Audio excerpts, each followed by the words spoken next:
We are live here in Dubai. Let's just see what's it gonna be like. Can I please have the shisha?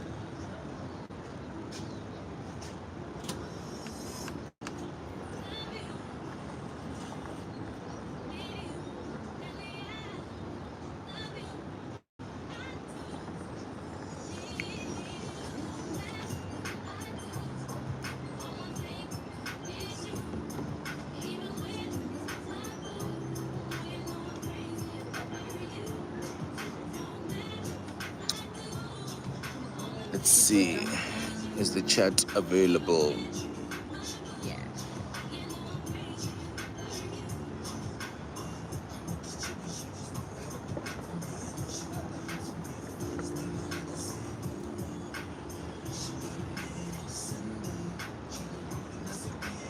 No one is saying anything.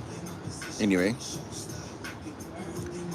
yeah, guys, I'm sure you guys are like shocked. Junior Khoza is live on YouTube. Some of you just said, let me just see what's happening.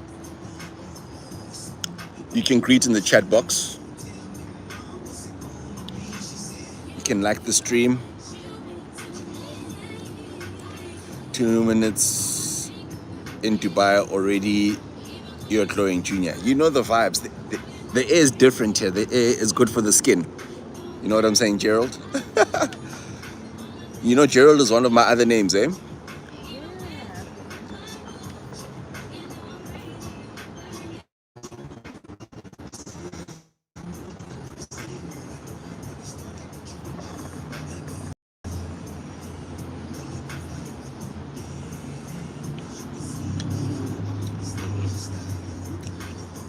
Gerald is one of my other names, bro. I'm serious. I'm serious.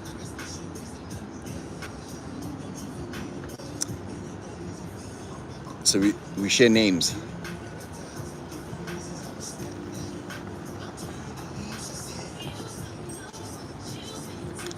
What's happening that side?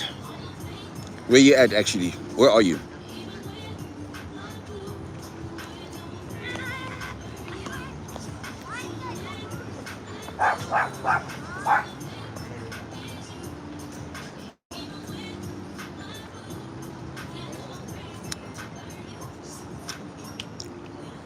Live streaming is tough when no one says anything in the chat. You just like live. Yeah. Then I guess I'm the next multi-millionaire. 100%. You know the vibes. You know the vibes. Don't let anyone talk that out of you. Don't let anyone talk you out of becoming a multi, bro.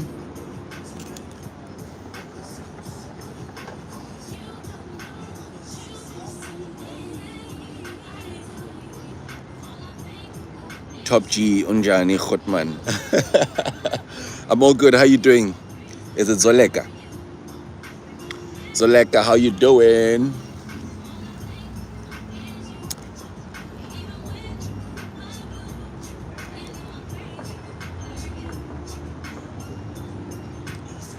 My only worry now is if I can find a barber that cuts my hair the way they cut it back at home. Or let me just say back at the old home. Back at the old home. Now I have to gamble and risk. If I stop live streaming, you must already know it's because I got a bad cut.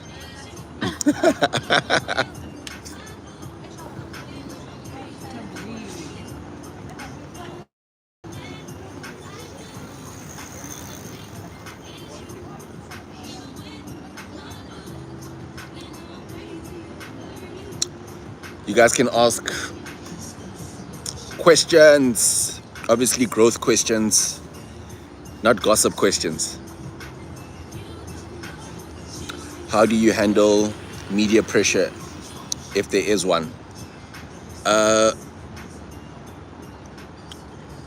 just already know the moment you are going to put yourself on social media or media in general, there's going to be a lot of people that are happy, others are going to be angry, and others are just going to try poke you just to see what sort of reaction they can get out of you. But I think because I've been in not necessarily the limelight, but associated with like TV shows when I was 18 years old. Just how many years ago? 15 years ago. Or was it 16 years ago? We already had music videos that were in high school. I was part of a music group called The Kingdom, and our first music video was shot in 2010. So that was the first bit of being a public figure.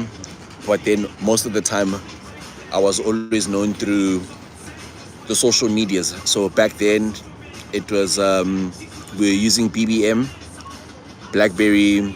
I forgot, what does BBM stand for? BlackBerry Messenger.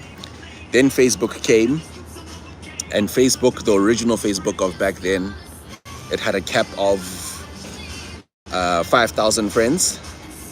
So I think after a year of being on Facebook, my Facebook got full in 2011 or 2012. Then I gave up on Facebook back then because it was already full. Then got onto Twitter. I used to tweet like crazy. I used to tweet until I annoyed a lot of people, but Twitter eventually got hijacked and became a bit toxic. So I then left Twitter, jumped onto Instagram the end of 2014 or the beginning of 2014. So what happened then was back then when Instagram was still new, I was one of the first few people to get to like 10,000 followers back then, where it was like a big deal. Because in 2015, I used to be on billboards, shoot a couple of TV shows. So what I'm trying to say is I just got used to people saying, hey, I saw you on TV, whatnot. But unfortunately, now getting to your question, is that back then I was popular and I was broke, because people think just because you're on TV you've got money. Obviously, because we've adopted the American culture. Whatever happens in America usually happens in our country years or a couple of months later. But at least in America, when you are famous, it is associated with money. So for me, it was just like, it was quite annoying where people, obviously just because I'm popular, they thought I had lots of money. So I think when you're young, you're just under pressure, you think you need to perform. But that's when I then started asking myself, hey man, I gotta start making an income, because what's the point of being popular and broke, right? There's this saying that keep the fame because we want freedom. You know what I'm saying? So it's more about, if you are going to be a public figure or be famous, be using it to impact people, or use it to position yourself to make an income. Yeah. So what I can say is I just got used to it. So back then, you know, people just start rumors, people are attacking you on social media, whatnot. So obviously me, I really don't take comments or criticism to heart. Yeah. So for me, it's like, not that I'm born for it, but I think I've got the skin for it. The skin for it. Then took a break now for a couple of years, 2 or 3 years, being low key. Now I'm back, and we're gonna see what's gonna happen if things do blow up in terms of fame. But that's not the goal. The goal is to live a life of freedom. So yeah. Those of you guys on the live stream, just hit a like the stream, so that it can notify more people, so that the stream can get more people in, right? Where's the M4? It's gone, bro. Sold it. no longer in South Africa, got rid of all the material stuff. Said, hey, building a new life, leave all those things and come to Habibi. Come to Habibi. Wow, you're definitely impacting lives. They may not tell you, but you're a goat, man. Big ups. No, shout out to you. I really appreciate it, my man. Especially you guys that have been supporting the journey either way. Shout out.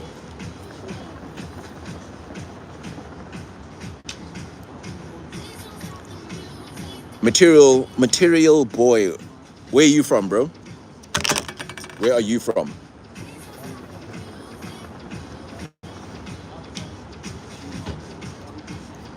How's the growth in your life been with the shift of mindset? From what point exactly? Because every year is a year of growth. So if you can be a little bit more precise with your question, because you know, whenever I answer a question, I'm always going to throw in a lot of ingredients and cook and give you things to think about.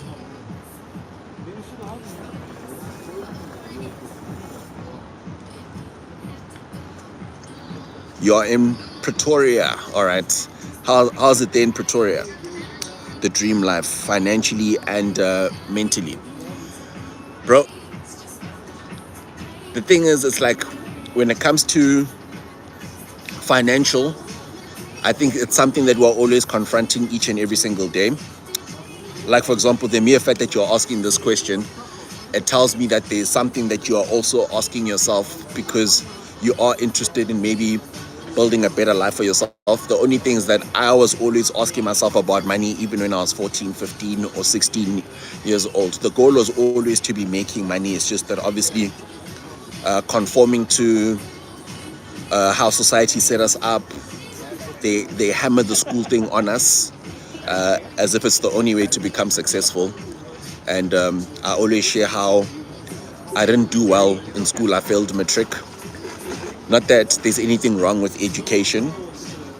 I think it's very important for people to take education seriously when it comes to, for example, mathematics and sciences.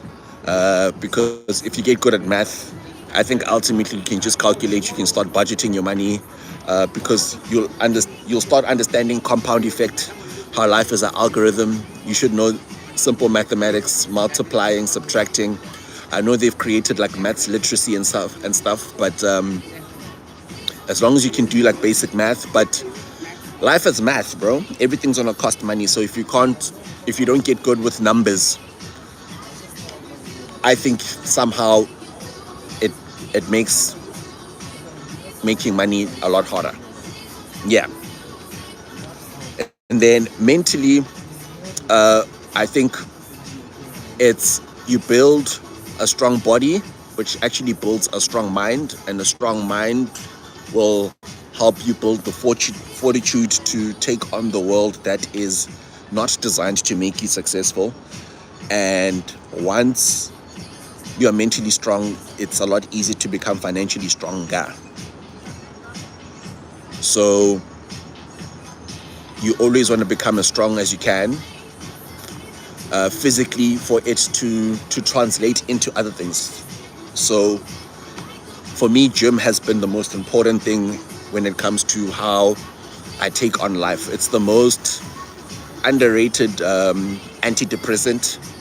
And before medicine and all of that existed, I think the easiest way for someone to take on mental challenges is to get into shape. I've never met someone with a six-pack that is depressed. So the first thing to always fix is yourself. You don't fix your finances, you fix you. When you are fixed, it should translate into finances. What did you do to make your M4 that you sold to be that loud? Well, obviously I had to go tune up the car, but I had a unique back box, in my M4 when I got it from the BMW dealership in Port Elizabeth. So it just already didn't sound like a normal M4. It wasn't loud or anything, but it just had this bass. You know what I'm saying? Then it was more like, oh, okay, I'm on warranty, so I don't want to mess up my warranty or anything. But the same year where I got the M4, even before I had the huge breakthrough financially, I was already living a good life at the time. It's just that it went to a whole new level in 2020. Then it's like, I didn't care about the warranty of the car and all of that. Then I just said, hey, you know what? Let me go put some pipes. I put pipes. Then I put the body kit. Then I put a straight pipe. Then obviously together with the back box. Then I put software in it, in the car. I upgraded it to stage 2. Then the icing on the cake was when I would put racing fuel in the car. Oh, that made things, it made the car famous. Yeah, but that's what I did. I would hear some people claiming that Dubai is a good country to visit, but it becomes boring when you are used to everything. How long have you been there? It's only been 2 weeks right now.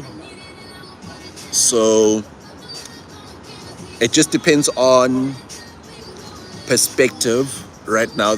The one thing I will always say is, you know, like how people will say money won't make you happy, or how people, they'll give you that moral speech, money won't make you happy, don't fall for the pressure, don't go after your dreams, etc. and stuff. Now I would usually say, look, go make the money first, then come to that conclusion. Don't just listen to what the person is saying for it to make you feel better about maybe not having the life that you want yet. Then you say, nah, most people say money won't make you happy, so I'm not even gonna bother making money. But you already know you're gonna make money. So what I'm trying to say is, the best way to know about Dubai is to come experience it yourself, which is what you're gonna have to figure out, because it's going to take a certain level of finances to come experience how Dubai is like. So we are still experiencing it as it goes, but there are plenty of activities that are coming, and in terms of infrastructure right now, it is way ahead of South Africa. So it would be very hard to say once you've done certain stuff in Dubai, it starts getting boring. I think once money's out your system and you've done everything that you want to do and stuff now, it's easy to come to that conclusion. So the person that gave you that advice is giving you advice from a point of privilege.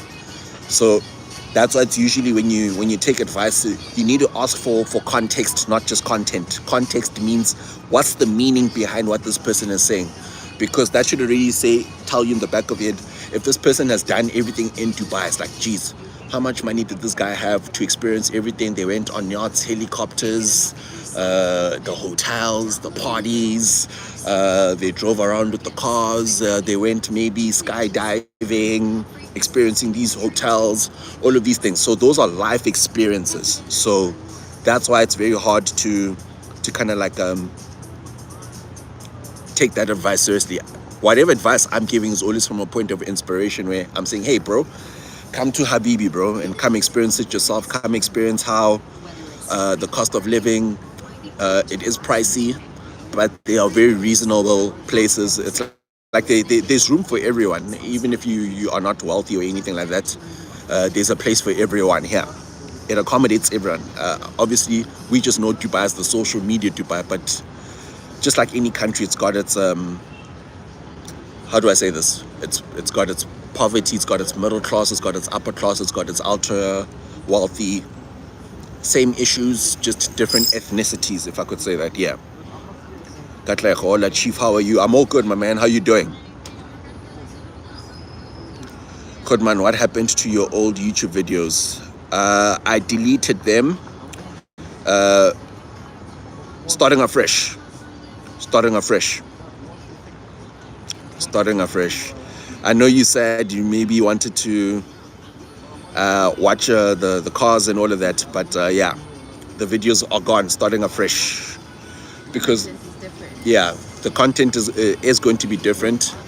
Because remember, when I started that YouTube that time, it was more for entertainment, and with the cars that I had on my YouTube, like every time I posted for example, the G-Wagon, the company would fine me. So every time I posted the G-Wagon, just to inspire you guys, they would fine me $2,000.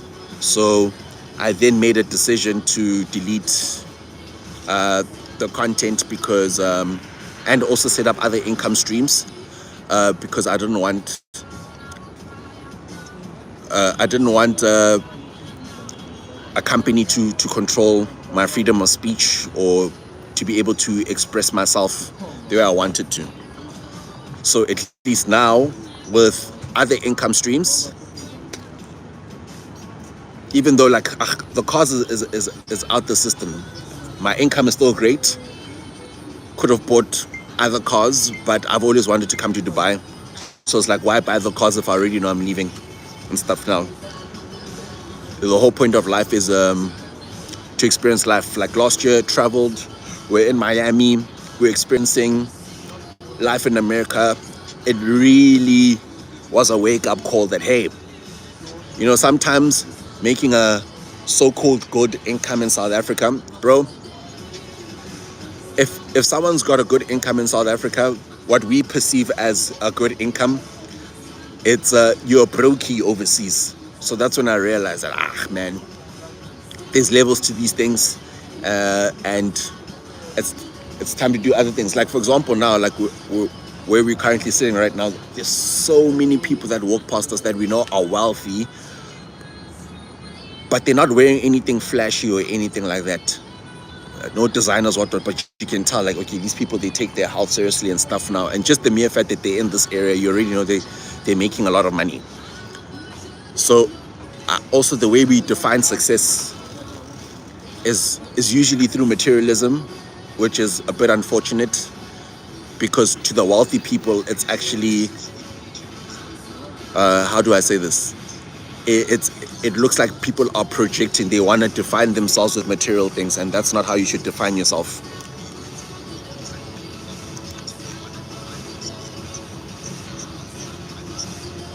The problem is that most people like to advise based on what others they've heard. 100%, Gerald.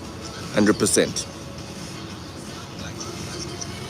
Material boy, we're not gossiping here. No, I love that comment. I love that comment.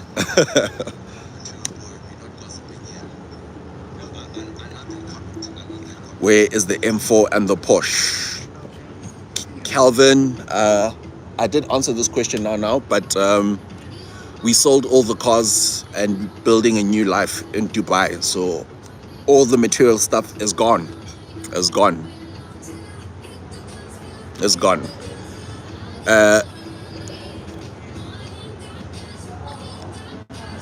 How do I say this? We wanted to buy cars in 2024, new ones. We just didn't. 2025, we did want to buy cars. We just didn't, until we got to a point. It's like, what am I buying these cars for? And stuff now. Yeah. The annoying thing about the cars is that they tie you down. Yeah. It's like a house. Once you own the house, you can't leave. You can't leave. So for me, I read books. Robert Kiyosaki, Rich Dad, Poor Dad. They say rich people, they own nothing but control everything. So it's a matter of, just because I've got the money to buy the car doesn't mean I need to. Once you get past the need to spend just because you've got money, you get to the next level of life. And that's what provided the economic freedom to just leave at any time. No one can say, hey, you know what I'm saying? You ask for permission. Imagine if I bought a dream house and now I wanted to change countries. Do you know how hard it is to get rid of the house? Most people right now have bought houses worth millions. They can't get rid of them, even if they don't like the house anymore. And it's you in the bank. from there. The bank just says, hey, pay me my money each and every single month. Then the cost of gas goes up, interest rates go up, your bond goes up, your property taxes go up, interest rates go up, gas goes up, food goes up, maintenance goes up, but no one wants to buy your stuff, and then it just chows your spending power. It chows your spending power. Boom, boom, boom, boom. So when you understand that wealthy people, they own assets that pay them, then you start understanding what is the purpose of money. Well, the purpose of money is not to just spend it. It's actually to grow your money so that you can always exercise your financial freedom and choose to do what you want to do. For me, what I realized, it's not that I wanted more money in life. I've always wanted more freedom. So what are the tools that you need to get to freedom? You need systems, financial education, and money. Then obviously, when you don't have a lot of material stuff, you now get to put your money in things that make you more money. And then you can choose to do what you want to do from there. It's to be able to live life on your own terms.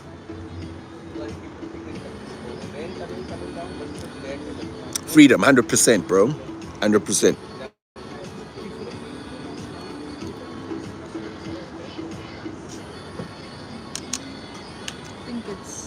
Is it good?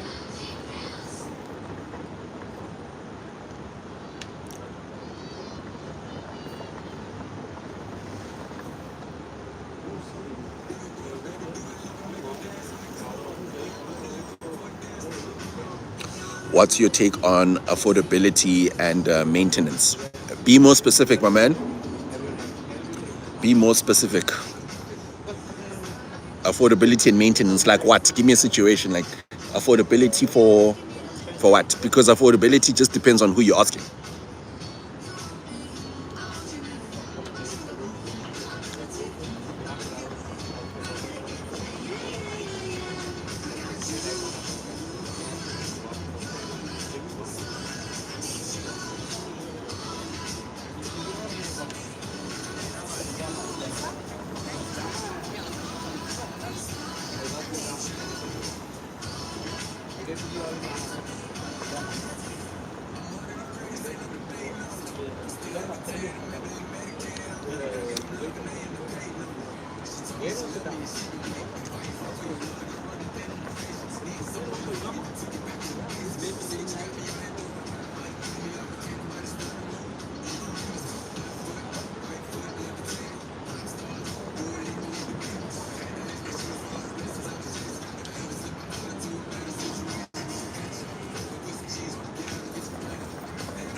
As long as you guys are asking questions about growth and things that will improve your life, you're gonna have a very good live stream. How much would you say one should make to live a comfortable life in Dubai? What's comfortable? Like comfortable to be able to do what? Because there's always levels to comfort. What I'm trying to get you guys to do is to ask like more specific questions, because it's usually more of the better the question, the better the answer can be. But if it's just like a normal broad question, you're just gonna get a normal broad answer. A normal broad answer.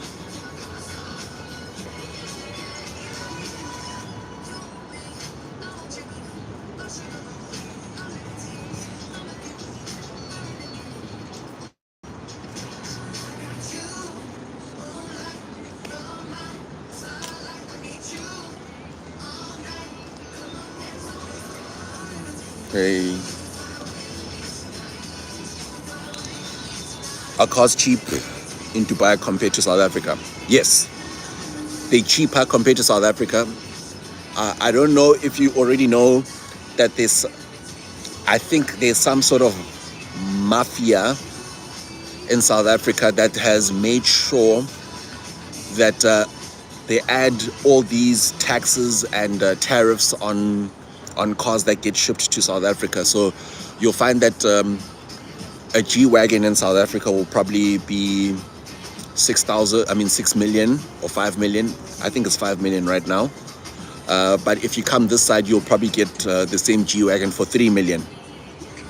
So even if you want to come this side and maybe buy it and ship it to South Africa, what they will do is that they'll make sure they charge you like some sort of import fee or something along those lines, where you're going to pay the tax, which is the difference between the price in South Africa and here, so that you don't get it cheaper even in South Africa.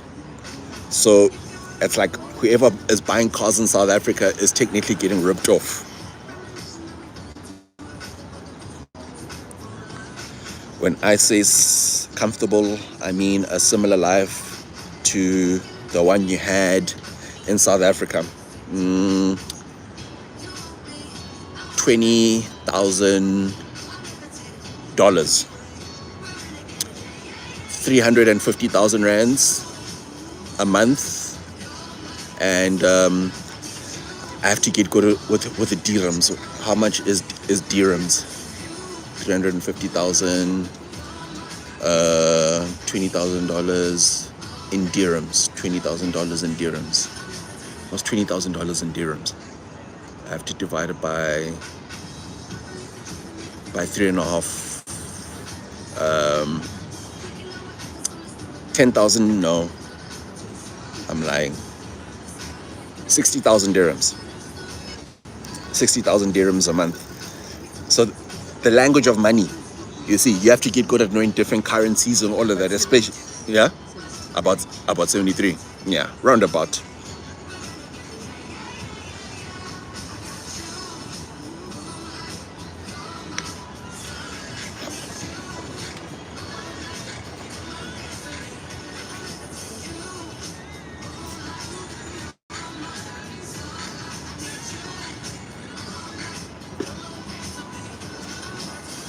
What's your income goal, Paper Cash Music?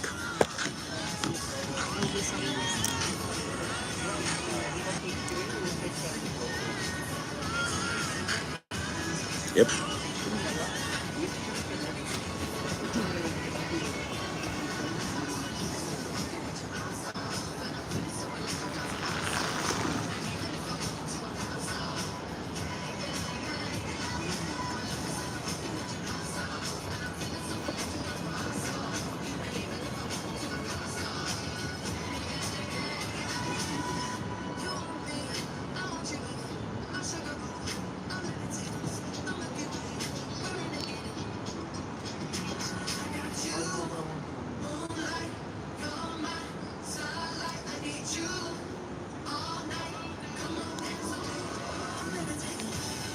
So you guys, you don't have questions, huh? That have to do with growth. What is the most important lesson you've learned since you started traveling the world? Well, the world is big and small at the same time. How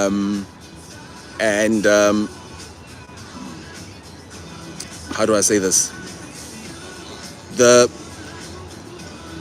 The stronger the currency of wherever you go, or people that are from countries where there are stronger currencies. What do I say? How do I say this? For me, a personal lesson that I've realized in South Africa, I think we are one of the friendliest countries in the world. But when it comes to being friendly, there's nothing wrong with being friendly. It's actually a good thing, right?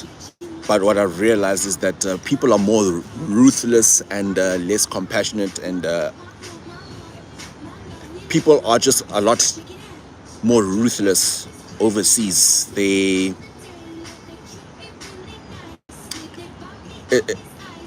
I'm speaking in generalities, by the way. What I'm trying to say is the treatment that you get in South Africa is quite good.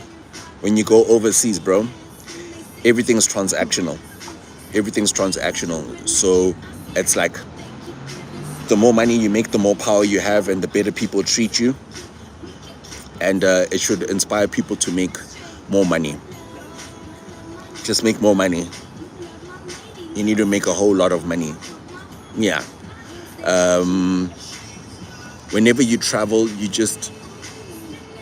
you always realize that you need to make way more money. You also need to make way more money. And South Africa is a place to retire. It's not a place to, not that it's not a place to build wealth, but you are more disadvantaged by depending on South African infrastructure.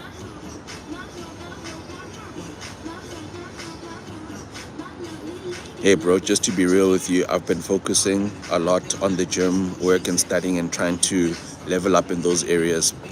But at the same time, I don't want to neglect my relationships. How do I make all these work? There's no balance, bro. How old are you, by the way? You sound pretty young based on the question. Do you have your dream body right now? Do you have your dream body right now? And if you don't have your dream body, you're 26 years old. Okay. You're at the sweet spot. So 26 years old, it's your selfish years, bro. Let me tell you, it's either your relationships get better because you build a better body and you also build your other areas in your life. Because remember, right now, your friends that you have, how did those friendships come about? Is it just because maybe you guys grew up in the same neighborhood, you went to the same schools? Is that the only reason why you guys are friends? And if that is the case, what about having relationships all around the world? Because the wealthiest people that I know in the world have friendships all around the world. So if they've got relationships all around the world, what did they need to do to get their finances to a point where they can build relationships elsewhere? I'm not saying cut your friends out and all of that, but if balancing your friendships is coming at the cost of your body and your finances, what kind of friends do you want to have? Do you want to have friends that are just there for a good time, or do you want to be around people that force you to level up? And if they don't force you to level up, maybe you can be the friend that inspires them to level up by you leveling up first and them wanting to level up. Are you live on Instagram, also just focusing on YouTube? Well, the main focus is YouTube now, bro. I was live on Instagram on my birthday, which was how many days ago? 2 days ago. And I was telling people that I'll be going live on YouTube more often. So just stay subscribed, pay attention to the notifications for whenever I go live. But I will put usually on my Instagram stories that maybe I'm live on YouTube, which is what I did now.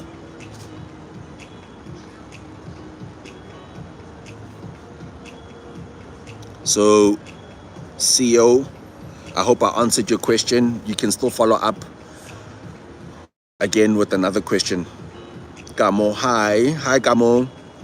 What made you choose Dubai out of the many countries that you've traveled to, and would you say that you have made progress within the time you've been there? Well, first and foremost, Dubai is the country that has the most millionaires relocating to, because all around the world, I think there's something spiritually happening where if you guys kind of like have the information that I've got or are intrigued by the things that I'm intrigued by, the people that kind of like control the world agenda and all of that have a global agenda to globalize the world. But you guys can see there's common issues that are maybe happening in America that are also happening in South Africa with a lot of either migration or illegal migration, or in the UK with a lot of illegal migration where people are just walking into the country. They're not coming in with the correct paperwork and all of that, where yes, countries are built on migration, but the right kind of migration, not illegal migration. So for example, now in a country like America, where lots of people were just walking in when the borders were open, a lot of drug dealers or countries that had a lot of criminals, countries would then release people out of their prisons and allow them just to go to America, and then those people will end up doing the crimes in America, and then those countries don't have the burden of having to take care of people that are not a positive to those countries, and then crime rates start going up, and the same thing can be happening in South Africa as well. There are a lot of criminals that are kind of like controlling the country, and if someone doesn't have paperwork and maybe they kill someone, they can't go to jail because they don't have papers. You know what I'm saying? So those are the kind of things that kind of like made me realize that, hey, what's the safest country in the world? It's definitely Dubai. Like for example, where I'm live streaming right now, we took a walk down the road. We left our phones on the restaurant table, which is an outside area. I'm telling you right now, if I was in South Africa, our phones were gone. Our phones were gone. But it's so safe here that you can leave your phone and find it at the exact spot you left it, right? So that already gives you peace of mind, knowing that you can walk in the streets without having to look behind you, who's gonna snatch my phone or who's gonna set me up, all of that. So you've got peace of mind. Another thing, why Dubai? What I realized is, for example, like America. America is a place to visit, it's not a place to live. Let me just say in Miami per se. In Miami per se. They charge you for everything. For everything. They charge you for everything. I remember we were there for almost a month, about 3 weeks. And before we went to a resort where we were staying, we said, hey, let's just try out these hotels or apartments. So even though you book, let's say on Airbnb, for example, you pay the amount, they take it off your card, but as soon as you go there to check in, now depending on how many days you are there, they will say, hey, there's this non-refundable deposit that you need to pay, and there's a amenities charge where for every single day they're charging you $30 for the gym. Even if you don't use the gym there, they're charging you $30 each and every single day. So if you're there for 10 days, they're already going to charge you 6,000 rands, whether you use the gym or not. Then they're also going to take another deposit on top of that, just in case there's anything damaged or anything in that apartment where you are staying outside of the booking fee that you already paid. So in South Africa, usually you book a place, you get there, you get the keys, you go in. So it already that was like, whoa, that was a culture shock. Then everything is pricey that side. What else? The Ubers are a normal Uber that would cost you about, I'm not used to speaking in rands anymore, I'm used to speaking in dollars, right? But a normal Uber, just the normal one that you would take in South Africa, that would cost you maybe 100 rand or 200 rand.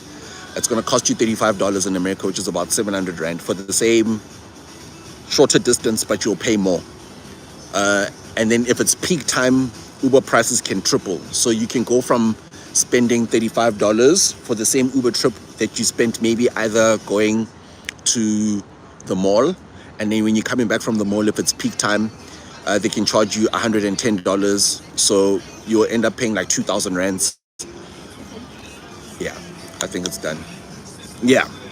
So when you start realizing like, hey man, just breathing in America is quite pricey.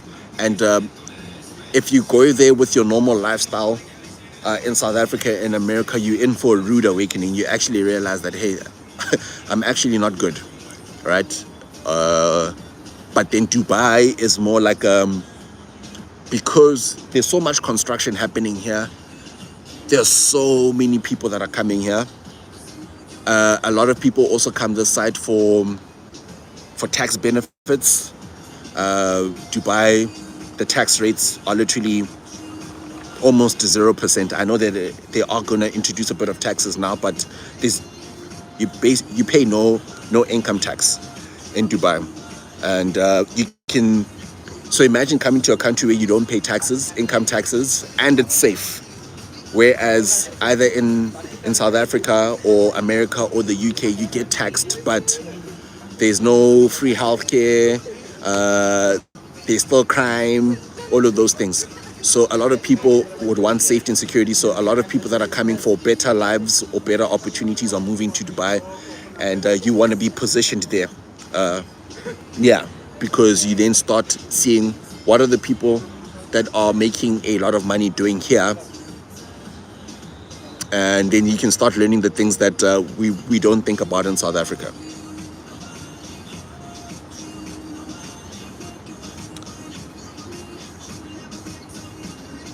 Don V, advice to join Herbalife. Are you interested in joining, my man? Just let me know. I can link you up with someone that will be able to get you set up. 500K or dinner with Robert Kiyosaki. I'll take the 500K, bro. I'll take the 500K. Simply because with 500K, and you put USD, by the way, that's about 8 million rands, huh? Yeah, I can go attend a Robert Kiyosaki seminar somewhere, and maybe I'll pay $20,000 or $10,000 and still spend time with him at that seminar or something, and then I pocket the remaining amount. The remaining amount. Yeah, I do know the context of your question and stuff now, but give me that money, bro. Give me that money. I ain't playing. 500K USD. If you said like maybe 50,000 rands or something like that, I would rather be Robert Kiyosaki then. If you're given a platform to be a South African president for 10 years, what changes would you make? Look, right now, let me say this. Whatever you think you would do as a president before you become one is something that you won't do by the time you become one. If you understand that a president is not there to actually change the country, the president is someone that is there to help billionaires and millionaires lobby money. They are not there to help the general public, unfortunately. So even if you are a president and you want to do good, you'd get screwed over. Let me say that. Your phone was a sell for $250 just to buy Nyaupe. Yeah, 100%. How do you deal with self-doubt? It's not how do I deal with it. It's more about life is cyclic, my man. But doubt is it's an energy level and a frequency that you probably are feeling, and if you do doubt yourself, you are right, the same way as if you believe in yourself, you are right. So it's more about what do you choose to believe in. Do you want to believe in self-doubt, or do you want to believe in self-improvement? And if you spend more time spending more on what would make your life better, I think it's not doubting yourself. It's very hard, to be honest. Everyone has doubts and stuff now, but the truth is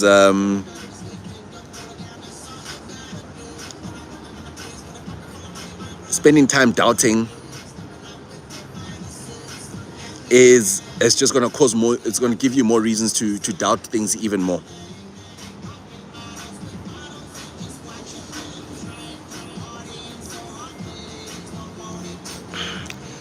I've built a good relationship in the city. I've built good relationships in the city I have moved, but I push harder on my finances and body. Some things always feels like it's suffering. Should I definitely prioritize my growth? I don't know if I'm reading this correctly. I've built good relationships in the city. I have moved, but I also push harder on my finances and body. Something always feels like I'm suffering. Should I intentionally prioritize my growth even in it? Your growth is more important than anything else, bro. Like, are you feeling guilty for improving yourself? Because if you're feeling guilty for improving yourself, it means you're conforming to the patterns of the people around you, saying, you're spending too much time at the gym, don't make too much money and all of that. Those people are projecting, bro. Because let me tell you, at least I'm willing to give you a tip right now. On social media, people will give you advice, but no one will ever give you money. And if no one's going to give you money and you know that no one's going to come save you, make decisions based on yourself. Is it CEO, right? You sound like a very good person, but you sound like you self-sacrificing yourself for other people, and it's something that's going to cost you long term. Because if you don't go through this selfish area phase of your life where you have to take care of yourself and make sure you have your unique dreams and goals achieved first, you're not gonna make it, and you're gonna hate the people that stopped you from making it, because by the time you realize that, hey, I wasted so much time making other people happy where you didn't help yourself.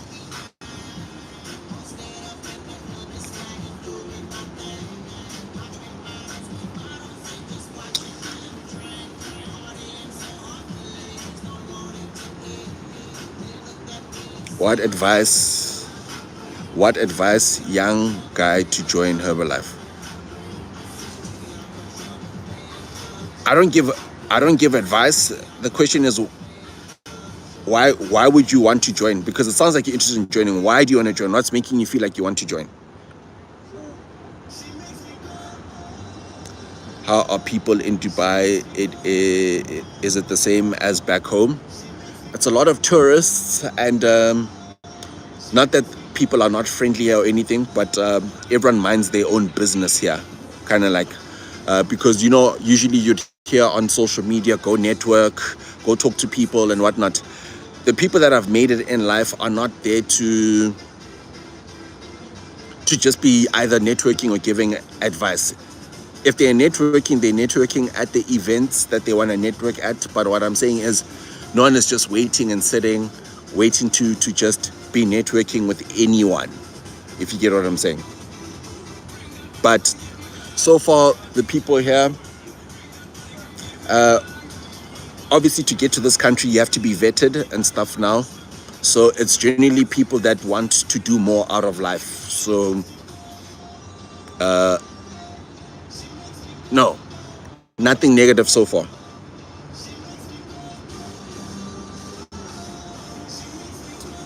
What's your 10-year plan? I don't share my plans anymore. I usually just share my results now. But ultimately, it's you grind in your 20s, you build in your 30s, you chill in your 40s if you've done it correctly. So I'm in my 30s, it's building, we're still building. 20s is foundational phase.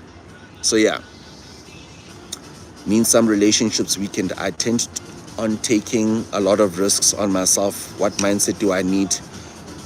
Okay, means some relationships weaken. I intend on taking a lot of risks on myself. What mindset do I need to help me with this? Look, intending to do something and doing something are two different things. Maybe you're thinking about doing it, but to think about doing it and doing it are not the same thing. So you can only tell me about it once you've done it, because right now you are asking in the hypotheticals right now. It's like you're waiting for safety to make a decision to do something. You do. The riskiest thing is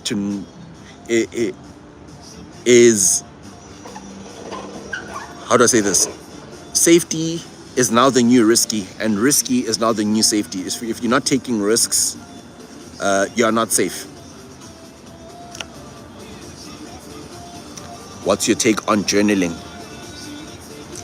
Maybe it will help you. It always goes to by the specific person.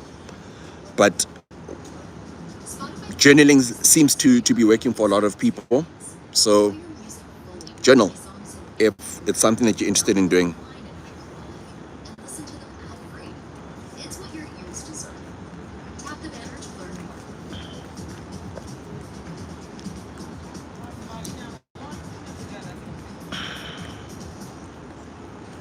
How was life when you were living in Midrand? Life was great, bro. The same as now. Like, it's still great. It's still great. But you know me. I can never stay in the same place for long. Always moving. Always moving. Why? Because wealthy people speak about you can never. It's almost impossible to become a multi or super wealthy living in the same place that you were born, and you have not even moved in a new place where you have to build new relationships, new networks, and learn new things. You're just going to be a byproduct of all you've been around, because once you have been exposed, you can't be unexposed anymore. Once your mind has stretched, you can't unstretch it anymore. So how will you know your potential if you're always staying in the same place until you move? When is the book coming out? Ish. You know, that one Karamendu, I won't lie. It's very important. I have to think about that one, and I have to make sure that I actually spend time sorting that one out. The book part, yeah. Hey? Yeah, I've got the name of the book already.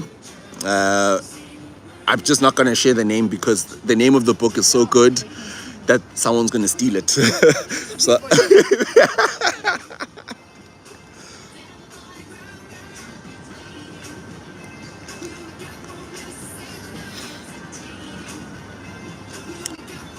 there was a topic you once spoke about on Instagram that once sparked some debate. Can you deep dive into it? It was about if you are dating a woman and she works for another man, he controls her. Okay, I'm gonna answer that one now. Well, the book is obviously going to be about my life growing up. I'll touch a little bit on it, but obviously it's going to be about your sorting out your life with systems, financial freedom, all of these things. Yeah, right. So let me go back to Calvin's question where he's asking, yeah, the questions that I really like speaking about right now. So I was giving my own controversial perspective where it's not controversial for me, but I grew up already knowing that I want to build a life where if my wife does not want to work, she's got the freedom to choose not to work, right? But it's simply because right now, if you are going to be a man that's going to build a life where, how do I say this? If you study the wealthiest people in the world, hey, you're asking me a question. I even need to record myself cooking here. You know what I'm saying? Yeah. Wait, let me put on my camera here. Can I have a stand in my bag, baby? Right. What are your thoughts about AI? It's something everyone needs to get into. It's the most important thing you're gonna need to know about AI. But it scares me long term because if you are learning AI or using AI currently at the moment, AI is getting to a point where it does not listen to you if you ask it the right questions, if you really use it for its purpose.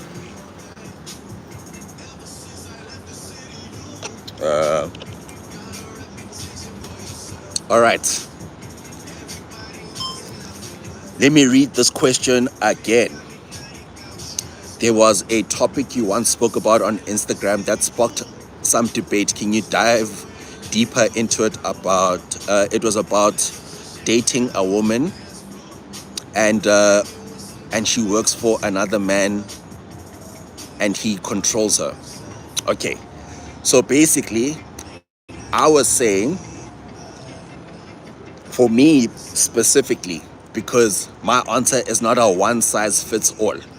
All right, because we all were born with our own unique goals and dreams. I always grew up knowing that if I'm going to become the man that I want to become, if I want to become the man that I want to become, where finances is not an issue, and I can travel the world at any time, and money is not an issue, and I then have a wife, and then she's got the freedom to choose if she wants to work or not. I would prefer her not working for another man, but if she wants to, she can. But with the way I had my life set up in the first place, I wouldn't want, and not that it's a bad thing or anything, I wouldn't want a wife that wants to work for someone else, simply because if I've already got a plan and vision that will benefit the entire family, where we know that we're going to travel the world and all of that, I'm just thinking, like, for example, now we moved to Dubai, and if my wife had a job, how are we going to move to Dubai and build the life that we are building right now? It wouldn't be possible. Why? Because now she'd have to choose her work over her marriage. So just the mere fact that a boss can tell her where she can be, and she leaves the house in the morning, she comes back in the evening, and if she's exhausted, she's going to spend her leftover energy on me, and is going to always listen to her boss because she signed a contract and the boss is actually providing for her. It's not a bad thing, but what I'm saying is, if you've got that life set up the way you want it to be, why would you want to put yourself in that environment where she has to negotiate with someone else in order to make you happy? So that's why I always tell guys to build a life where they can live life on their own terms, and if she wants to work, she can. But here's the thing, with everything that I know now, like for example, now I've got my wife, right? She learned everything that I've learned in business. I've invested in her, and she became an asset in my business. But the most important thing was the businesses we set up outside of the actual business now, where she also makes an income without having to leave the house. And she makes way more money than the women that have jobs. But guess what? She has freedom of time. She still gets to do what she wants. She goes to the gym when she wants. She sleeps as long as she wants. She makes money when she wants. And she can make her own money with or without me and stuff now. And hence why it's very important, when you become the guy that you need to become and stuff now, you're not worried if a woman is there with you for the money or not. If you made your money ethically, number one, as a man, you've got character, you've got integrity, and you understand that money is a tool and freedom is the goal. Because I became a leader. So a lot of guys, they think that money makes a man, but you must actually become a man before the money comes. Because a guy that can provide and protect is usually a guy that understands that there's a mindset that you need when it comes to money, not that money is what makes you valuable. So right now, how do I say this? I could be in South Africa, I could be around people with, maybe we've all got cars, we've all got money and all of that, but there's always this saying, how you make your money is more important than how much money you make. If I'm next to a guy, let's say there's a junior Khoza the second here, right? And he is a scammer, for example, but we make the exact same income.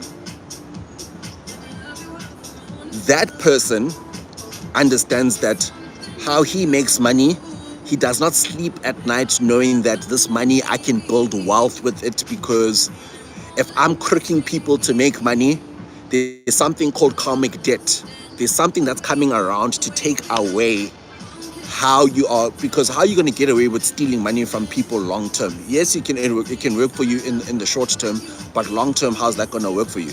Then there's someone else who is junior Khoza as me right now, who worked on his communication skills, who goes to the gym, has learned about finances, has read books, knows how to treat people. I take care of my mom, I take care of my family.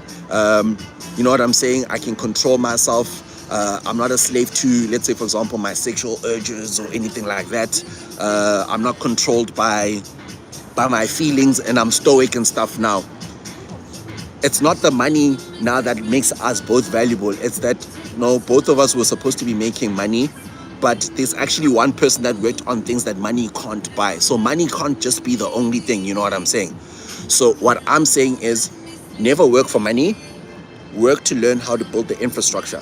Once the infrastructure is built, the money will come in for free, and then you use the money as a tool. Since money is not the goal, but freedom is the goal, you use the money as a tool to put it into investments, to grow your money, to have wealth, so that now you've got time to either be a supportive husband, to be a supportive partner, or anything like that, to make sure that even now, if your woman now has to sacrifice her job or salary or her finances to be able to take care of your kids and stuff, now she's still taking care of.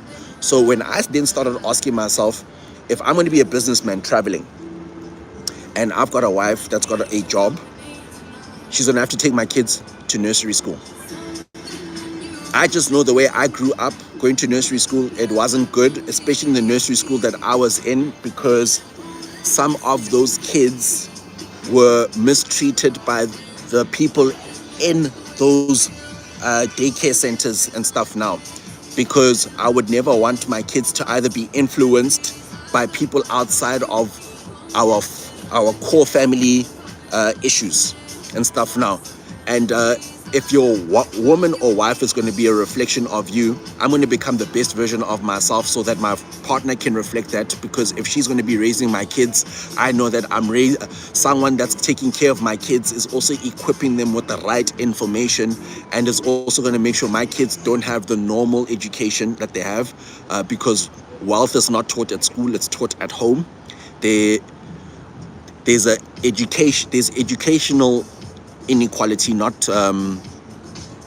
financial inequality comes from education inequality, because wealthy kids operate on a different set of rules than everyone else. So even if kids come from a wealthy family and they do go to school, their financial advice doesn't come from people at school, it comes from their parents. So their parents already know what their kids should be working on in order to set up the lives that they want to set up. So I gave you a lot of things to be thinking about, where it came from my perspective why I wouldn't want my wife to work for anyone else, because there's so many ways to make money now. People can make money from home. So that's the reason why. But if she did want to work for someone else, she would. But just with the way my life I had set up, someone that fits into my life would not want to work for someone else in the first place. So there would already be friction, because if you're already dating someone that says I want to work for someone else, I would already know that I would not marry the person in the first place. So I would never put myself in that situation in the first place. So I hope I answered your question, Calvin. We can still continue with it. Guys, drop your perspective in the chats. You don't have to agree with me, but I was giving you where I was coming from and stuff now, because look at it this way. Cristiano Ronaldo's wife does not work for anyone. She was a housewife, but she built skills at home, and now she got a skill set, and she's also a businesswoman where she does make her own money without Ronaldo, but Ronaldo had the environment set up, and she became an asset to Ronaldo because she takes care of the kids, she takes care of Ronaldo, and she can also now take care of herself. But she sacrificed her job to take care of the man with a plan. So if you are not that guy, you are going to have a wife that works for someone else. But if you're not that guy, then your wife must work for someone else, because why should she trust you to take care of her if you have not created the environment to pay the cost to be the boss, right? Who else? Mr. Beast, billionaire also, wife doesn't work. Lionel Messi's wife doesn't work for anyone else. Grant Cardone's wife doesn't work for anyone else. Robert Kiyosaki's wife doesn't work for anyone else and stuff now. So it always depends on. I also never wanted. You also never wanted. Without you. With or Like, without I me. really didn't want to. 100%. Like, you know what I'm why saying? should women do hard things? Yeah, there we go. And you make way more money not going to work. You make more money not going to work, 100%. Doesn't mean you're not gonna make money. Yep. Nobody said you're never gonna make money. Exactly. Just don't lock yourself in. Yep. To the system, the rat race. Don't want to be in the Do you rat think you'd be living the life you are living right now if you didn't witness your dad's situation back then? Hey? Gonna go. I think it's gonna stop. The people are moving. Don't you think the rain's gonna stop? If it gets worse, we're gonna come inside. Right? My dad's situation was the wake-up call that made me take life more seriously. Unfortunately, us as guys, there's only two ways that we learn: the hard way or the hardest way. And it took me losing my dad to realize that, hey, I need to live according to my potential. So basically, a wise man with no money is better than an unwise man with money. 100%. 100%. I think so, right? Because, how do I say this? Someone should also be wise. How wise is that person if they also don't have money? So that's why it's very important when you are vetting your partners, whether it's a lady vetting a guy or a guy vetting a woman. It's more like you need to test the person's character first, because money is only gonna make them more of who they are. So if the person is a bad person with money, money is not gonna make them a better person. Money can just be used maybe to grab attention, attract maybe the women that just want the money, but eventually it's not money or maybe the women that are after money alone that are going to have your best interest at heart. There's this guy on TikTok. My wife was actually showing me his post yesterday. There's the guy with the highest followers on TikTok, the silent guy, the one that sold his I forgot what he sold, his company or something like that, for almost $1 billion. And it's just crazy that it's only been like 2 months since he actually became like a billionaire, and he was married, and then now the wife filed for divorce as soon as he announced, or when it was announced, that he's a billionaire. Why? Because she was hiding her intentions when she was with him, and then when she found out that, hey, this guy's a billionaire, she tried to divorce him, only to find that his assets were not in his personal name, and she couldn't get half of his assets. Yeah, they weren't in his name. All the assets weren't in his name. So that's a wise man. That's a wise man. And then he realized that, hey man, maybe this woman is just here for my money. She's not here for me and stuff now. And boom, the universe just showed that she was just waiting for the opening to cut him and take all his money. That's why it's very important where you guys must realize that, hey, a beautiful girl is not going to raise your kids and stuff now. And you shouldn't just be focusing on looks whenever you're dating or anything like that. I did speak about this on my birthday. I just know that if I was blind today and I couldn't see, and I've got the wife that I've got, I know that I'd still be taken care of the exact same way and stuff now, because I fell in love more with the character of the person, the inside, not the outside. The looks are just the bonus. They're the icing on the cake. You wanna go inside? Or you wanna pay? Okay, yeah, we can pay and go.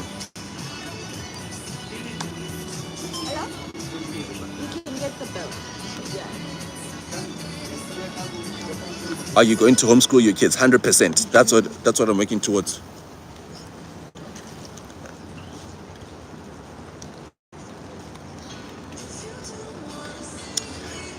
Gotta homeschool, bro. Gotta homeschool. Why? Because look what the school system is teaching people nowadays. They're teaching kids that there's more than one gender. Imagine now. Go inside if you want. Let's go inside. We're paying the bill now. Yeah. You wanted to put cold? Will you put in cold? Yeah, yeah, you can, please. Let's sit a bit, but you can still pay. We'll just sit for a few minutes. I'll just enjoy. Do you guys trust the current school system? Currently, right now, I'll get back to the chat box now. I'm just sorting out this payment here. Yeah. You'll find me inside. Let's go inside as well. I will move you inside, sir. Inside? Yeah, moving inside.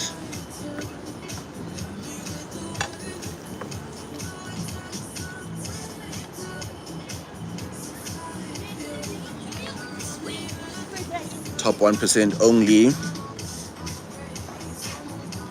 Okay, where was I? I'm going to homeschool my kids.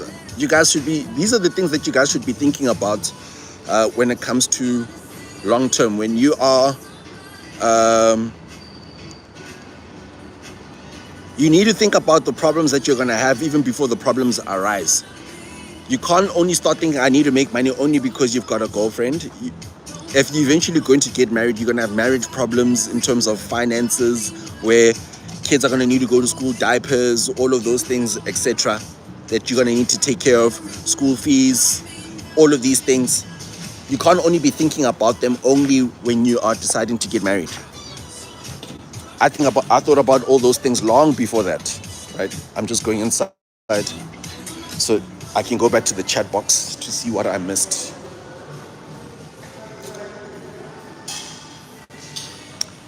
Karamendu, you say you disagree. No, why you disagree?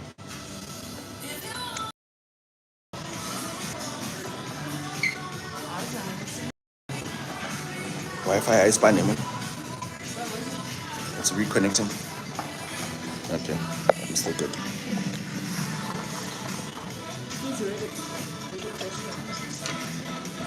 Okay, guys, we're back online. We are back online. It was just drizzling, so I didn't want to get rained on.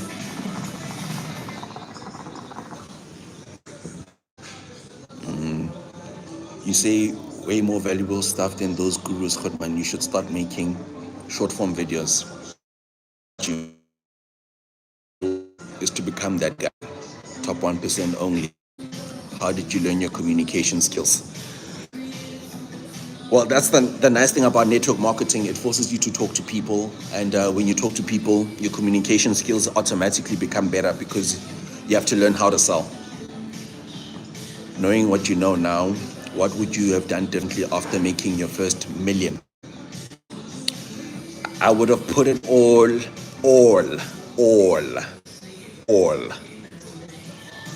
in investments and crypto. Because you know what happens, bro? Once you start making money, it's nice holding onto that money, whatnot. Like, the money that I put into my savings account. Reconnecting.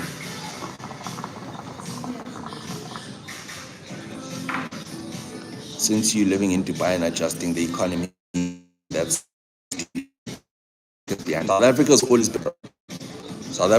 been behind. So that's why you need to go to a first world country. Okay. I just needed to top up my data, but I'm back. You put me on.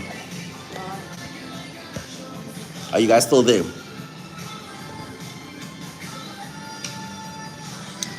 Just give me a thumbs up if you guys are still here.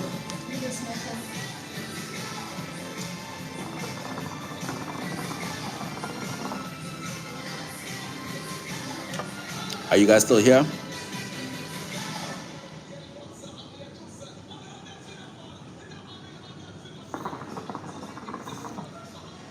Okay, we're back online. Where should I start?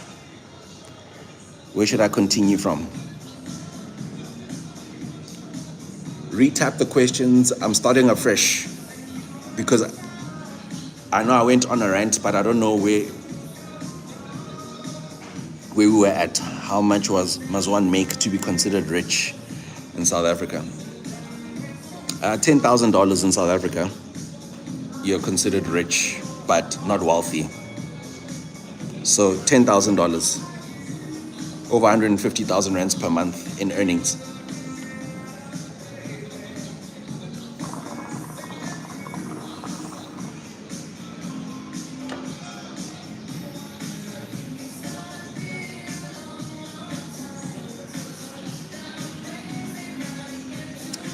That's true. I'd like to thank you, Junior, because I took a leap of faith and put more effort on my business than school last year. I signed a deal worth 5 million, not having to go to business school. Shout out to you, bro.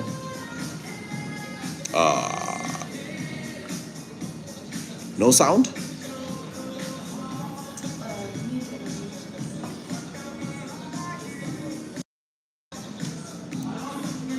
No sound?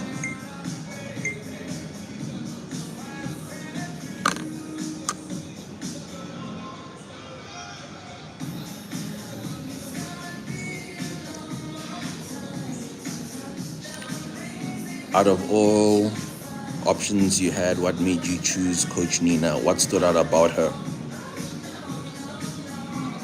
I literally covered it in what I was saying when I was explaining the inner. But there's so many things, bro. There's so many things. So if you are a guy that already knows that, how do I say this? If you know the difference between a girl that's good for the night and a girl that's good for a lifetime, then it starts becoming a lot easier to know what to look for when you're looking for a wife, because he who finds a wife finds a good thing.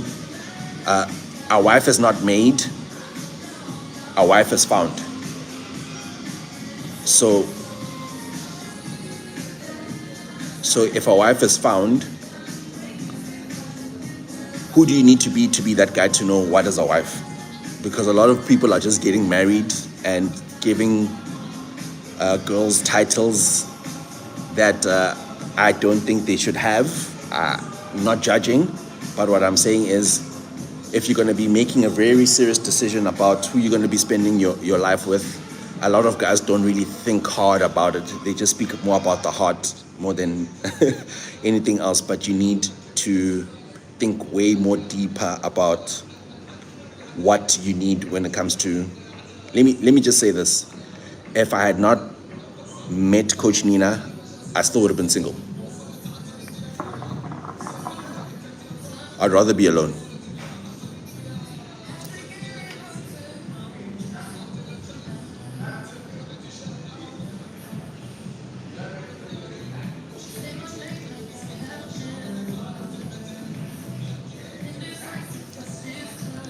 Hi bro, where are you from? Well, currently now in Dubai, but originally from South Africa. What do you think about getting married early versus in your 30s?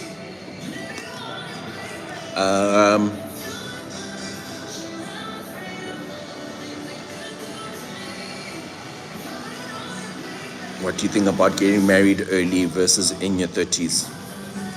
I don't think, personally, it's always personal opinion, a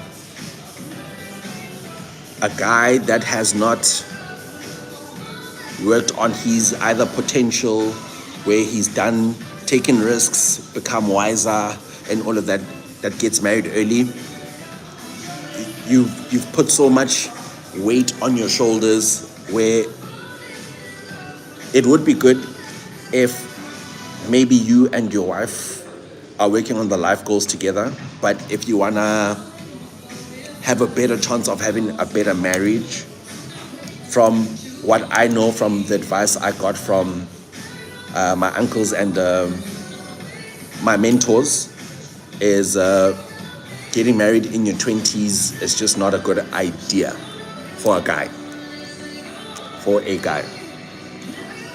Based on how the world operates nowadays, it's not, you've just made things harder for yourself. Yeah, but it works for some people, but most of the time, I haven't seen the best outcomes, especially from personal experience from my own colleagues or high school acquaintances that all got married early. I don't know anyone that's a guy that's married in their 20s from my high school that is still married to the same person in their 30s. I don't know anyone.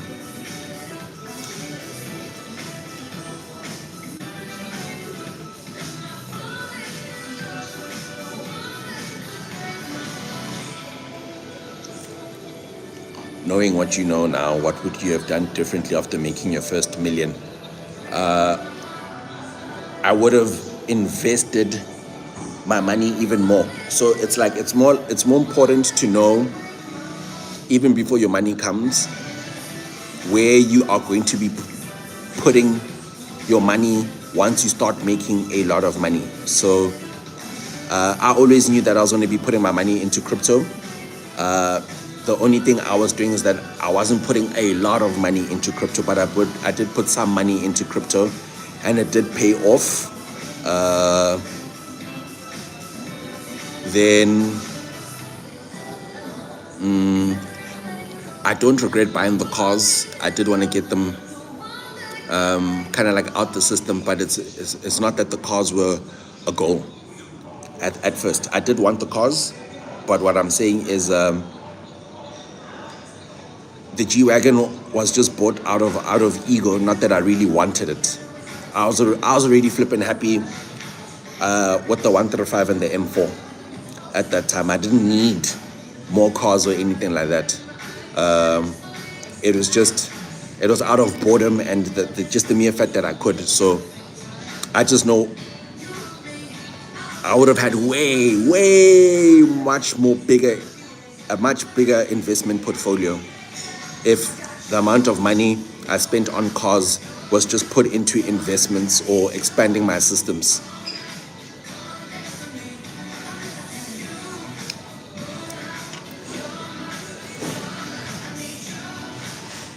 So you're saying the perfect age for a guy to leave the game is at 30. I'm not saying 30 is perfect. I'm just saying for a guy at 30, it's better than in your 20s. But it always varies from person to person. I think you'll have a lot more life experience in your 30s to make better marriage decisions than you do in your 20s. I'm turning 20. I'm on my journey towards being a billionaire. Any words of wisdom? We're all on the same road, bro. Just keep on doing what you're doing. Keep on working. Learn about finances. Learn about systems. And make sure that you are even happy even before you get to the billions, because there's a huge difference between being a millionaire and a billionaire. No one's going to become a billionaire anytime soon. I was in tears last night thinking about the day my dad will rest, and I know that I'm not ready, but I keep on messing up and doubting my game plan, and I don't want to wait for that day to get serious. I'm glad you said that, Karamendu. Make him proud while you can, because what I have in common with Cristiano Ronaldo, there was a video that they showed Cristiano Ronaldo of his dad back then when he said he wants his son to become successful.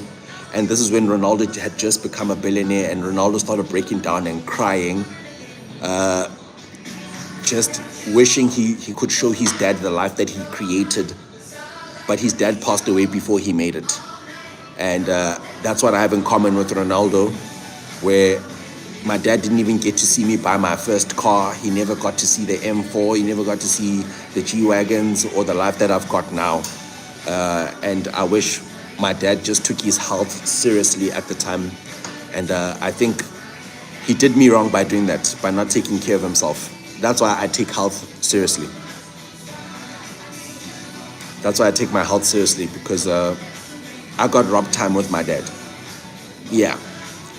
Obviously what he did propelled my life, but it's like, if life is long, I wish he was just around longer, because clearly I always had what it takes to make it.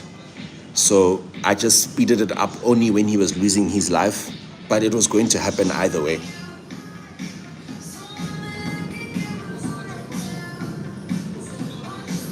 Are you still planning on buying cars? Yeah, but it's like, you wouldn't even know even if I did.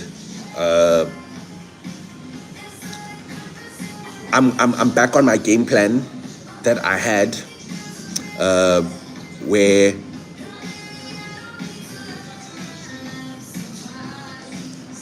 the cars will always come, but it's more important that your investments get to that point where cars don't mean anything, man. I think for me, the cars, since it's already out the system, it's the life experiences, bro. Being able to travel and stuff now. Like there's this Alex Hormozy video where he had $2 million in his savings account and he was still driving a Toyota. And the car was kind of like beat up. So the guy on the side of the road was just saying, hey, bro, buy a car, whatnot. And Hormozy was like, you should ask me what's in my bank account, not what car that I'm driving, because there's a lot of people that are driving cars, but they don't have money.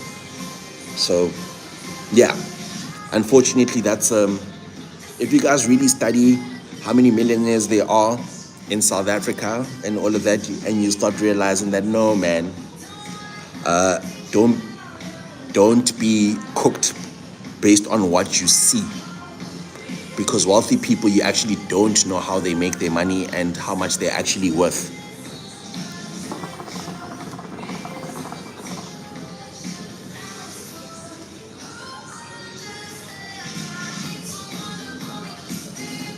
What are the things that make you happy and at peace? Do cars and nice houses make you happy, or do you get used to it? You get used to it, my man. For me, yeah, It's good. yeah. For me, the peace is just the fact that I can control my time, bro. I realized that I actually didn't want money. I wanted freedom. I wanted freedom to be able to do what I want. The fact that once I was still working at a call center and I had to go to work 8 o'clock in the morning all the time by force and not by choice, I'm like, nah. Once I find a way to make money, I'm never going back to this life.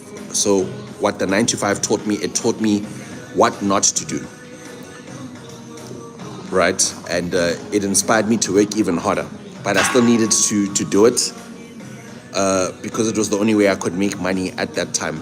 There's nothing wrong with the 9 to 5, by the way. I'm saying personally for me. But you do get used to the stuff. What was really annoying about being in Stain City, I never used the whole house. I always found myself on the couch, the TV, and my bedroom only. Other than that, it's like, what am I doing with all this space? And then it's like, it just becomes annoying and stuff now. Yeah, it becomes annoying. So the big house is more like, if you are building a family, then you buy the big house. But when you're young, what are you doing with the big house? When you're young, you've got no family, whatnot. What are you doing with the big house? You just become an asset to the bank and the government, where they're just gonna milk you. What are your thoughts on tenders? Something that I would never get into, personally, because I see how people get killed for tenders. It's almost like the taxi industry. I'd rather learn a high income skill and and a lot of people with tenders right now, like, there's always this how do I say this? It's very, not that you're not a serious businessman when it comes to tenders, but in South Africa, people get tenders to steal money, not necessarily to make the country a better place. Because the government would give out tenders usually for people to build infrastructure that's going to make people's lives better, but people look at tenders as this is just a way to make money. And this is why people are stealing the 2 billion from hospitals and all of that. That's why I always say how you make your money is more important than how much money you make.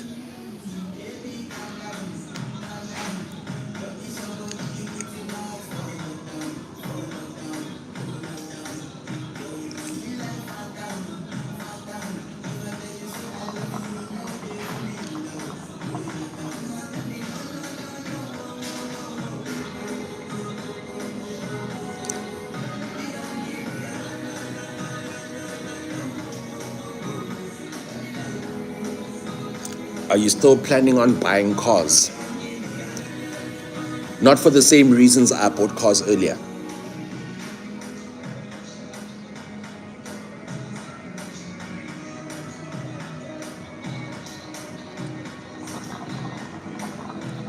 If you could buy back your time earlier in life, what would change? If I could buy back my time a lot earlier, what would change? The fact that you get to a point of freedom where you don't have to deal with people that you don't want to deal with just for the sake of money. So that's the whole point of making money, to protect yourself from experiences that you don't want to experience. So it was more like, for example,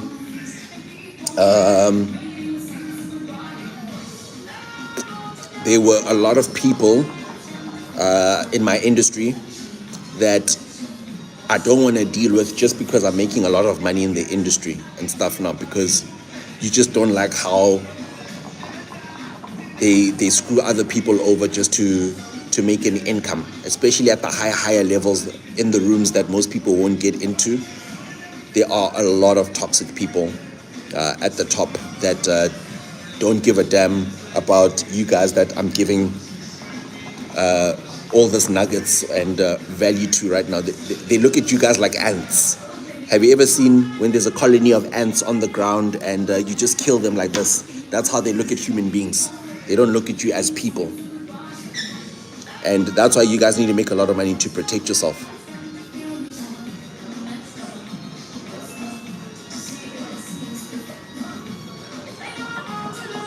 Like, for example, Mr. Don V, how old are you, bro? Answer that question. How old are you? What's the biggest investment you can make in your 20s? In yourself. The biggest investment you can make is in yourself. It pays the most interest. Then after that, it would be AI currently at the moment.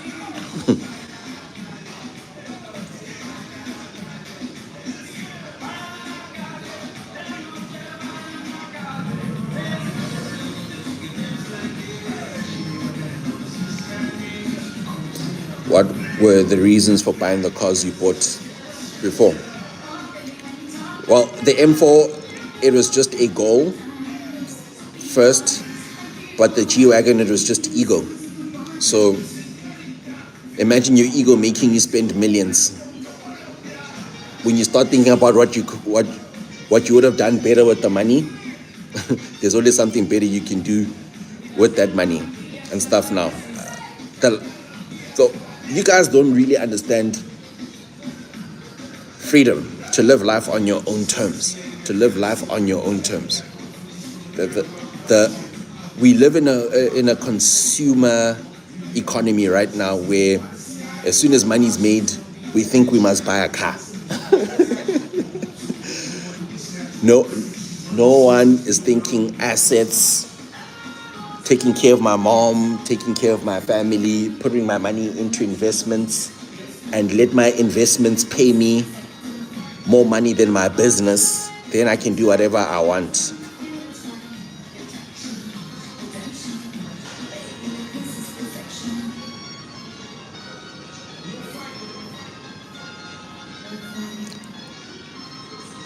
Should I invest in myself health-wise or knowledge-wise? Look, what's the point of having knowledge and thinking? I mean, if you've got the right knowledge, you'd understand there's nothing more important than your health. So you get your health and you get your knowledge as well. So they both are important. It's just that when you're young, you've got your full health. But as people get older, right now, Warren Buffett would swap places with you. He would give you all his money for you to swap places with him, because you've got what he can't buy, which is health. He's on limited time. Right? How, Mr. Don V, I asked you a question. How old are you? I'm trying to have a conversation with you. How old are you? How old are you? I've been giving you tips right now, but you're not telling me how old you are. I'm trying to help you. What an expensive ego. Yep. Mr. JK, big supporter. Thanks, my man.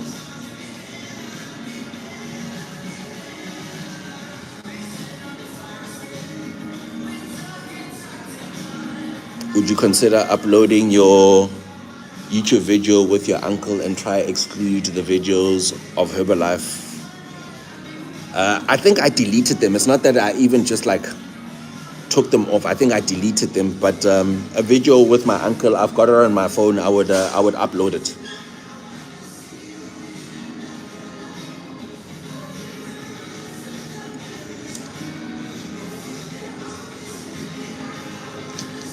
Mr. Don V. Mr. Don V, I'm done with you right now. You clearly don't listen. Yeah, I'm wrapping up.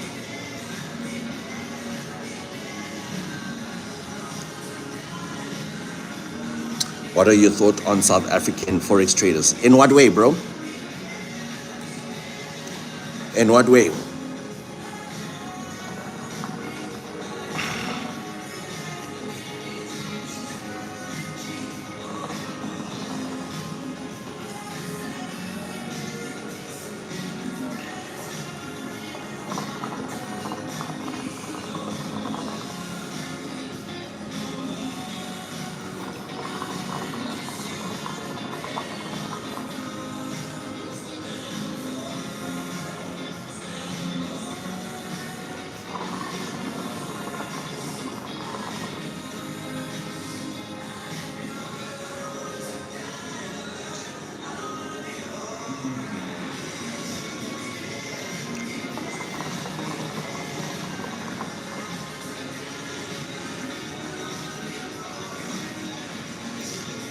Do you think the majority of them are making money legit from the markets, or they are putting a front and making money from students? Okay, I like this question. Let me just say this. With what I've learned now, especially over the last 2 or 3 years, no one knows how we make money now. And it's been nice knowing that no one knows how we make money.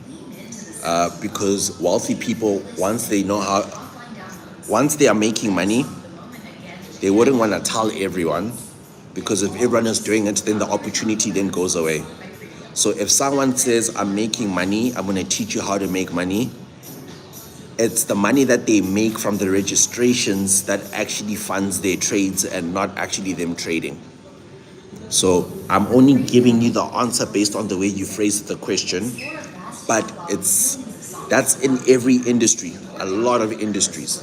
So it's more important that you rather get like proper mentorship from real businessmen where you pay for consulting, or you buy a course where maybe you pay a one-time fee, you go through the modules, you implement the stuff, and you go make the money yourself and stuff now. But the way it's traditionally done, people will always find the right way to do the wrong things.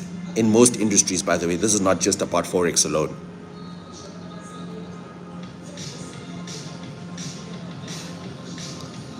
Big bro, you really inspire me. I'm 19. I'm really big into fitness, just overall investing in yourself as a young man. I'm proud of you, bro. Keep it up. You're already into fitness at 19. I started working out when I was 14 or 15 years old. So you are still about 4 years behind me.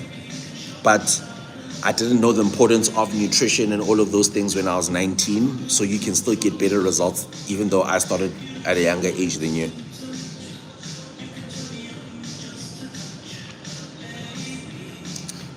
Oh, I understand. So I've been following you since the 135, and I can simply say that you are so business minded.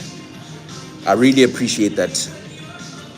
I'm more fascinated about business more than the stuff that people are asking me questions about, like the cars and all of that.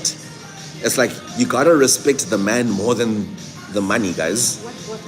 What bought the cars? It's me being a businessman. So when you guys are not asking questions that are gonna help you make money, I'm not gonna answer them. So if your question has nothing to do with making your life better, where you go implement and you go make money and all of that, it's a stupid question, right? Because most people pay me to get the information most of the time that I'm giving you guys right now. And I think because I'm live streaming it now and you guys are getting it for free. It's like, how do I say this? I'm not saying that I'm a billionaire, but I don't think you guys would be asking Elon Musk, what car do you drive? What's your favorite car? Elon Musk bought his cars in the 90s. In the 90s, he bought his McLarens, all of that. He's buying spaceships, he's doing Starlink, he's doing business stuff. He's controlling governments. He's the most powerful man, right? He's richer than Jeff Bezos, the third richest man and the fourth richest man combined, right? Businessman. How do you influence governments and politicians? Power.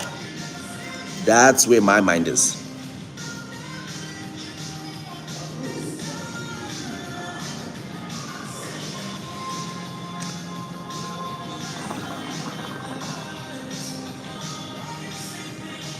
What would you advise a 15-year-old who wants to be successful like you?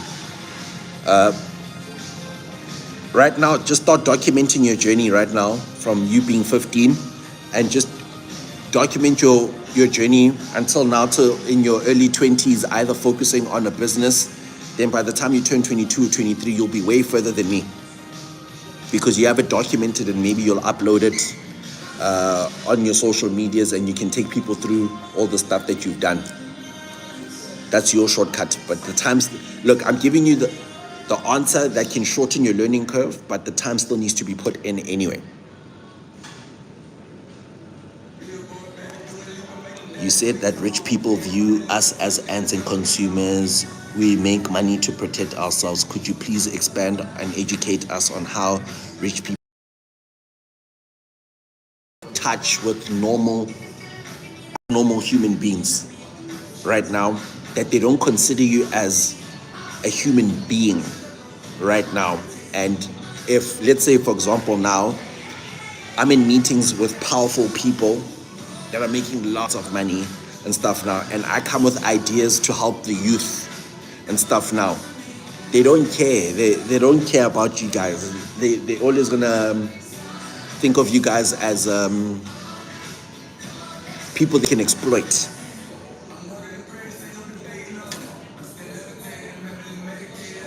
Yeah, so there's many people out of touch with reality and stuff now. Unfortunately, it took me making a lot of money to get into those rooms to see it. And that's the sad part about what most of you guys will never experience in life, because you aren't willing to put in that work to get there. But I would like to inspire you guys to get to that point and you start realizing that, hey man, the world is not what you think it is. I've noted down everything from your short clips and from No Chills podcast. Power.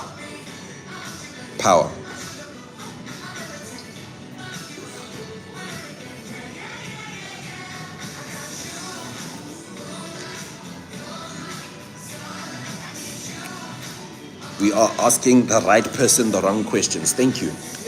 Yo. Shout out to them. It's Gerald. That's the common That's why we share names. The Barcelona game is on, guys. I'm gonna have to love and leave you guys. Let me go catch up and go watch my team and stuff now. Let me just Thank you, Junior. I'll give my best chance and make my dad proud. Shout out Garmendu. If you were to become my mentor, would you agree or want me to pay you? Are you back in SA? I'm not coming back, bro. I moved to Dubai. I moved to Dubai. I sold everything and moved to Dubai, bro. I'm not here on holiday. It's my new home. If I come to South Africa, I'm coming to visit my family. Then I'm coming back here. All right. But yeah, guys, it's been almost 2 hours. I've already missed 2 goals in La Liga. Let me go back upstairs and go watch the game from Dubai. But shout out, guys. Thanks for being on the live stream. Till the next one.